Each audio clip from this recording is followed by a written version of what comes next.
have a couple new developments in regards to the Las Vegas shooting. We just learned that Stephen Paddock, of course the supposed shooter, his hard drive was missing from his computer in the hotel room there at Mandalay Bay.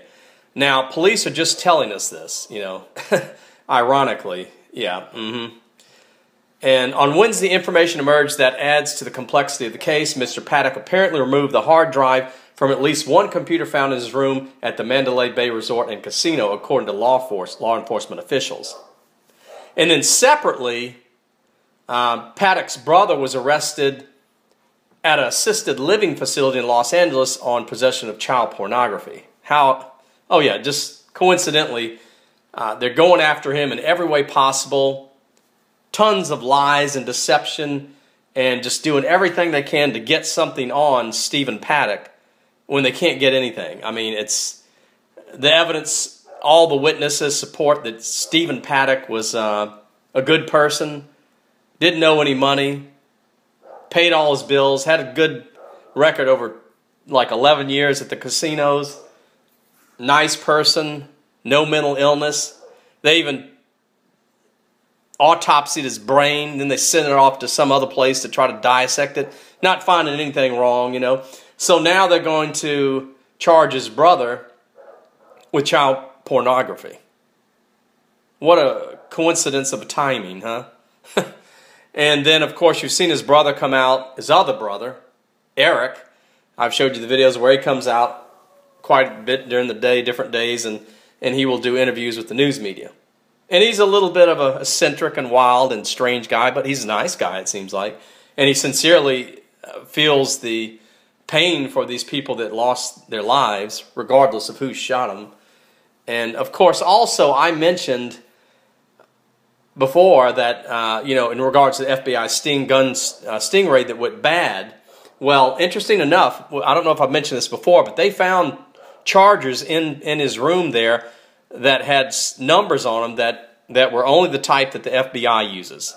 Now, how do you explain that? Well, pretty much what I told you explains that.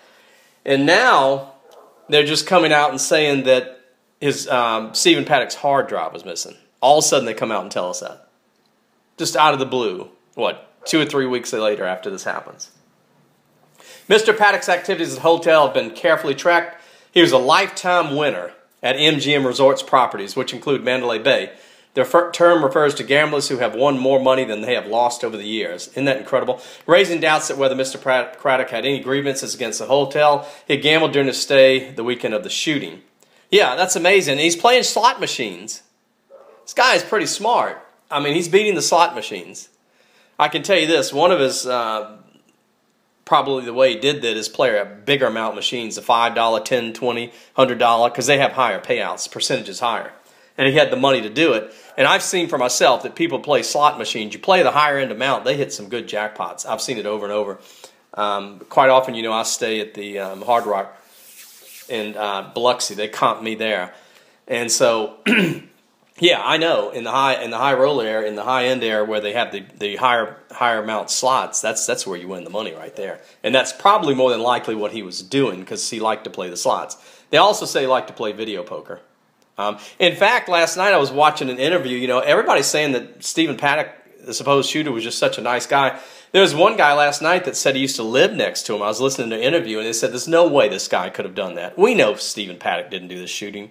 We know he wasn't the one that did it. And yeah, he was saying in the interview last night there's no way he could do it. He said that he knew him. He used to sit out in front of his house, wave to people. Kind of a quiet guy, very nice. And he'd sometimes go play video poker at one of the local places around there and just very kind to everyone. So here, yeah, right here. So now they're going to charge the other brother, which we haven't heard much about, Bruce, with child pornography in California. Right here, 59-year-old brother in North Hollywood on Wednesday. The Los Angeles Police Department confirmed an investigation was initiated after evidence was discovered inside business on Sun Valley. Bruce was squatting inside the business after the eviction. The evidence was discovered. The department said at the time of the initial investigation, Bruce was a transient and could not be located. So I guess he was doing this as a transient? That makes no sense at all. and may have been living in an assisted living facility. File 1 count of possession of over 600 images of child pornography and 19 counts of sexual exploitation of a child. I mean, anybody that does this is horrible, obviously. But I really have doubts that this guy is doing this. They're going after this man, the Paddock. If you're a Paddock and you're related to Stephen Paddock, the one that they're trying to go after, the gunman, they're targeting you and they're going after you. They're trying to get anything they can on you. It's very obvious. They're trying to discredit that family's name, make them look like they're all crazy and criminals, and that's what they're doing. And I think that's what they're doing here, and it's very unfortunate. And I'm going to continue to dig for the truth, expose the evidence, and bring it to you. And I'll keep you updated.